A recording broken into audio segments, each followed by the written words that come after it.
The rain-slicked streets of San Francisco gleamed under the sodium lamps like veins pulsing with secrets. And in that instant, as my thumb hovered over the send button, I knew I'd just unleashed a storm that would drown us both. My heart hammered against my ribs, a traitor begging me to stop. But love, the kind that had upended my entire world, whispered that this was our only way out. One click. That's all it took to betray the man who'd given me everything. And in doing so, shatter the fragile empire Jordan and I had built from the ashes of my abandoned dreams. I remember the day I chose him over the gilded cage of Harvard Law like it was etched in fire on my soul. It was 2 years earlier, in a humid haze of a New York summer, when the acceptance letter arrived like a thunderclap in our cramped Brooklyn apartment. Alex Rivera, 23, valedictorian from a nowhere town in Ohio, handpicked for greatness. The scholarship was full ride, a ticket out of the shadows where my immigrant parents had toiled in silence. Their dreams deferred so mine could soar. Law school meant power, stability, the kind of life that silences doubters and fills empty bank accounts. But Jordan Hayes, with his paint-flecked fingers and laughter like summer thunder, had already cracked open my chest and claimed the space where ambition used to live. We'd met at a gallery opening in Soho, the air thick with the scent of turpentine and cheap wine. I was there on a whim, dragged by a classmate who'd mistaken my polite nods for interest in abstract art. Jordan was the artist, 26 then, his canvases exploding with colors that mirrored the chaos I'd buried deep, vibrant reds for the rage of hiding who I was, blues deep as the ocean for the loneliness of loving in secret. He wore a faded denim jacket over a white tee stained with cobalt, his blonde hair tied back in a careless ponytail. And when our eyes met across the room, it was like he'd painted me into existence. "You look like you're analyzing the brushstrokes for loopholes," he'd said, his voice a low rumble that sent heat pooling in my gut. I laughed. Too loud, too nervous, because no one had ever seen through me like that. We talked until the lights dimmed, about everything and nothing, his nomadic childhood bouncing between foster homes in Oregon, my parents' endless shifts at the factory to afford my books. By midnight, we were stumbling into a diner, sharing greasy fries and stolen glances, his knee brushing mine under the table like a promise. That night, in the dim glow of my laptop screen back at the apartment, I confessed the truth I'd never spoken aloud. I was gay, terrified, and utterly alive for the first time. Jordan didn't flinch. He just leaned in, his lips tasting of salt and possibility, and whispered, "Then let's rewrite the rules together." Falling for him was effortless, a free fall into colors I'd never known existed. We spent weekends in his tiny studio, the floor littered with sketches of us, me, captured mid-laugh with sunlight filtering through my lashes, him, fierce and unguarded, palette knifinante. Jordan's art was his lifeline, raw and unapologetic, funding bursts of passion with sporadic sales and side gigs waiting tables at queer cafes in the village. He dreamed of a solo show that would launch him, but doubt clung to him like old paint, whispering he was just another dreamer in a city that chewed them up. I saw the genius in him, the way his work stripped souls bare, and I vowed silently to be the anchor he needed. But Harvard loomed like a guillotine. The letter arrived on a Tuesday, crisp envelope slicing through the mail slot, my name typed in stern black ink. My mother called from Ohio, her voice thick with tears and pride. "Me, Joe. This is it. Your father's smiling from heaven. Dad had passed 3 years prior.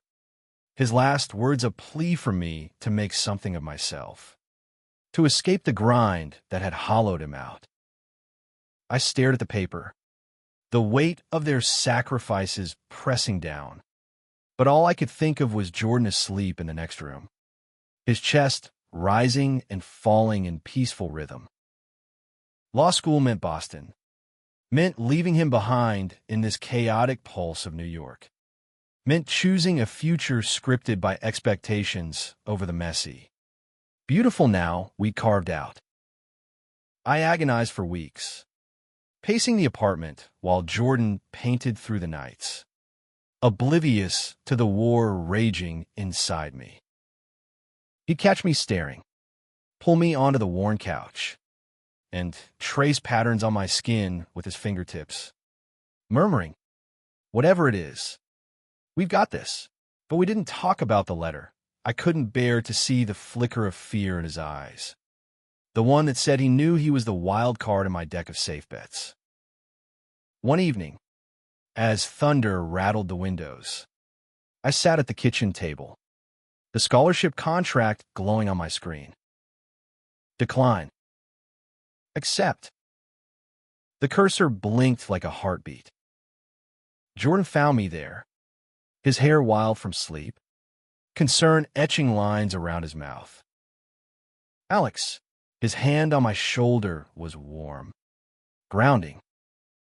I turned, words tumbling out in a rush, the offer, the prestige, the impossible choice. He listened, silent, his blue eyes darkening like storm clouds. When I finished, he didn't beg or plead. He just cupped my face, thumbs brushing my cheeks, and said, "I love you enough to let you go if that's what you need. But God, I hope it's not." That broke me. In that moment, staring into the face of the man who'd taught me love wasn't a transaction, I saw my future clearly, not in courtrooms or corner offices, but here, with him, building something real from the ground up. I hit decline before I could second guess, the email whooshing into the void like a door slamming shut. Jordan's exhale was a sob, his arms wrapping around me as we sank to the floor, laughing and crying in equal measure. "You're insane," he whispered against my neck, "and I love you for it." We moved west the next month, chasing the light of San Francisco, the city where rainbows weren't just metaphors. Jordan's art scene buzzed here, galleries hungry for fresh voices. And I pivoted.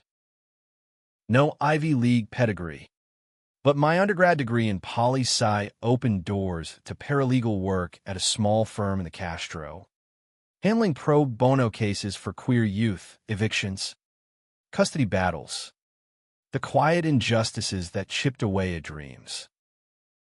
It wasn't glory, but it felt right, like justice served on a human scale.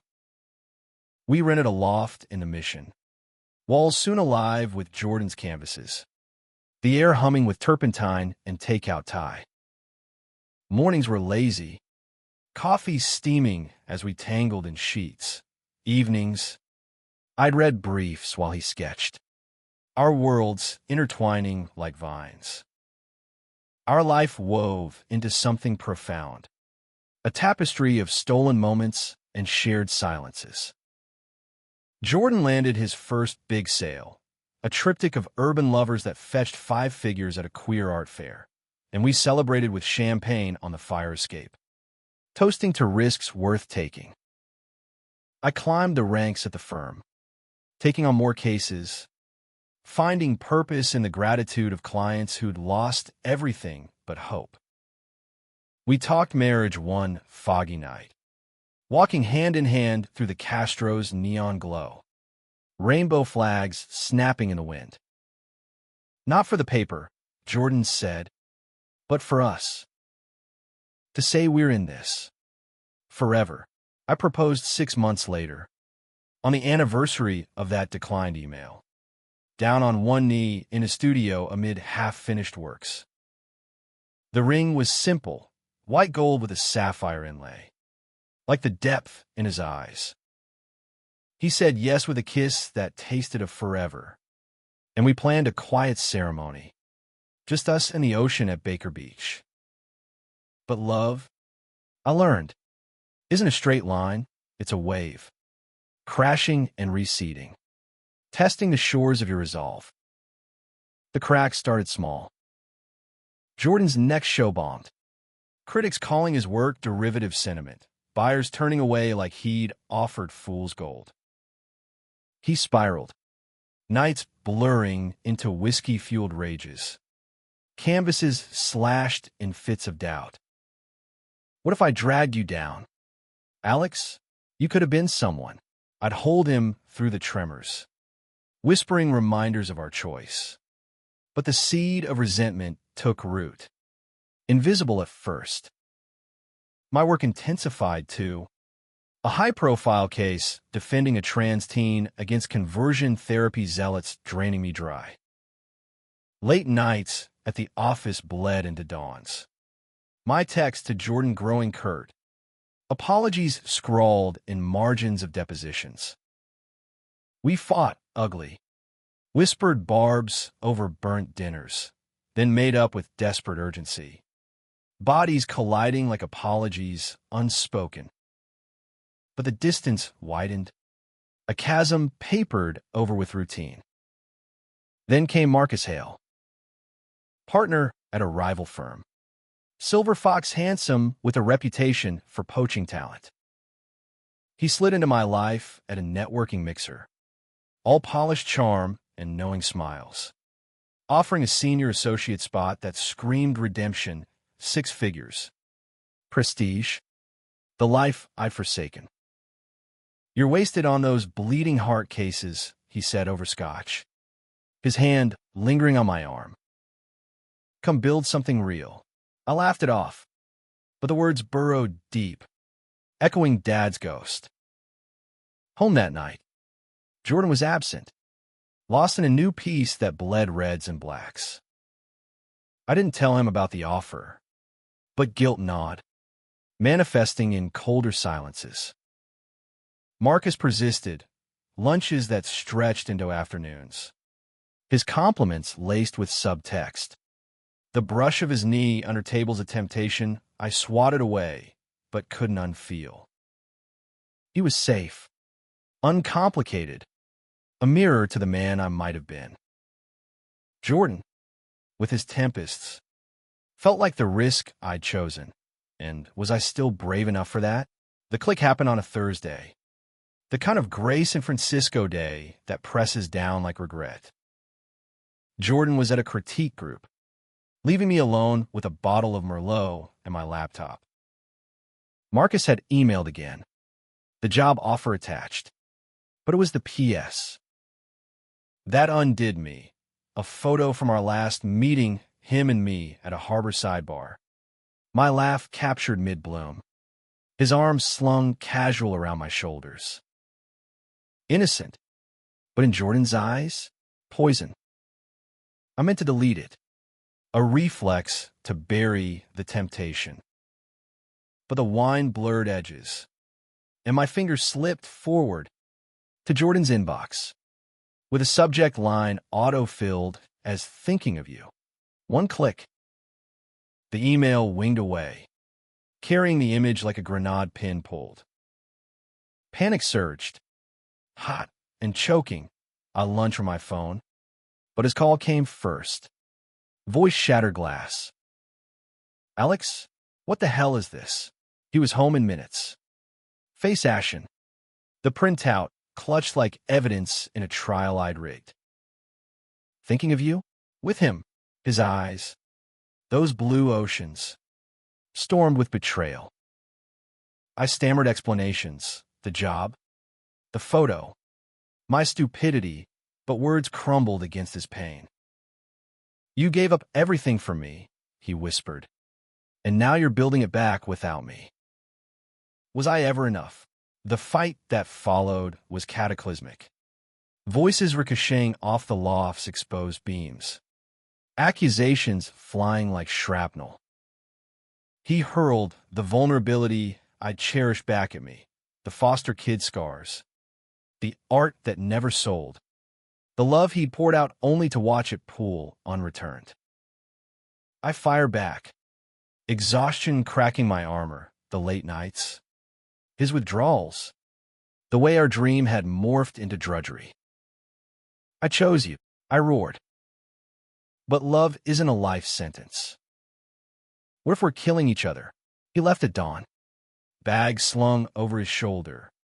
The doors click a death knell softer than my email's whoosh. The loft echoed with ghosts, half-packed boxes, a forgotten sketch of us on the fridge. I called in sick, curled on the couch where we'd binge-watched old films, his scent fading from the cushions. Marcus texted congratulations on the forward, oblivious, his offer now a noose. I declined it too, but the damage was viral. Whispers at the firm turned to sidelong glances. Clients pulling cases like I was tainted. Days blurred into a fog of takeout and regret. I stalked Jordan's socials, his posts cryptic swirls of color masking the hurt. A mutual friend spilled he'd crashed on a gallery owner's couch, drowning in gin and grief. My parents called, sensing the fracture. Mom's gentle, probing, unearthed tears I hadn't shed since Dad's funeral. Love isn't easy, Mijo, she said, but it's the only thing worth fighting for. Go get your boy. I did, driving through sheets of rain to the gallery district, heart slamming like bass in a club. The door was ajar, light spilling like an invitation or accusation.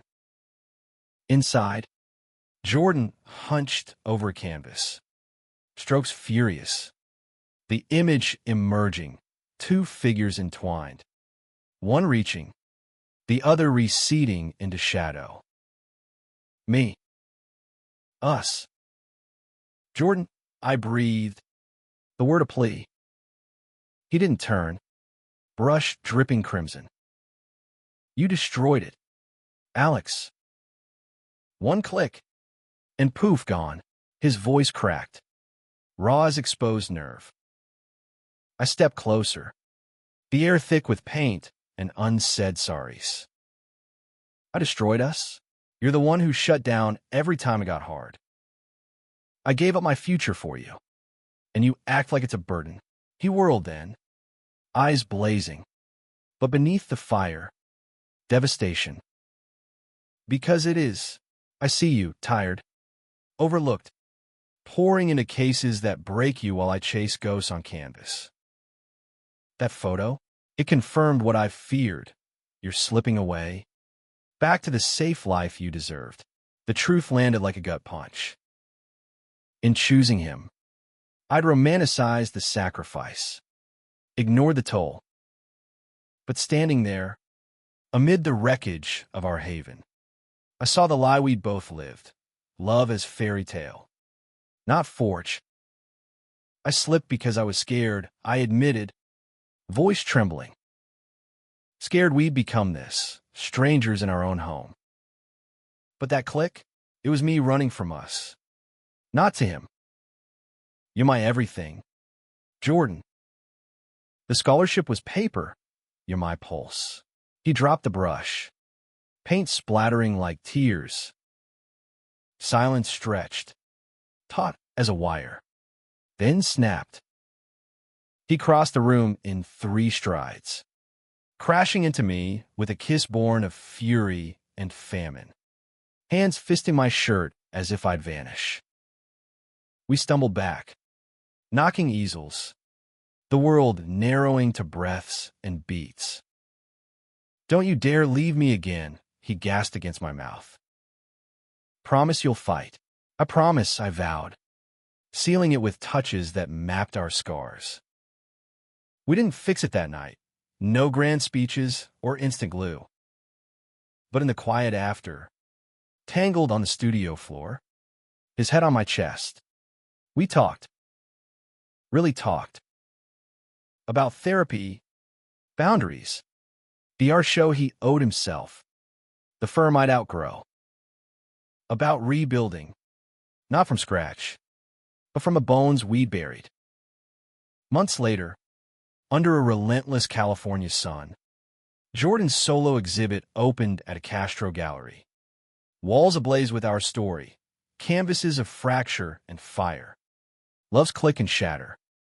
Redemption in every stroke. Critics raved. Buyers queued.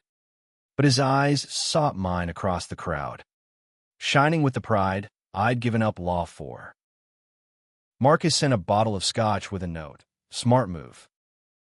Some things are worth more. I poured out, toasting instead with Jordan over rooftop wine, the city sprawling like possibility.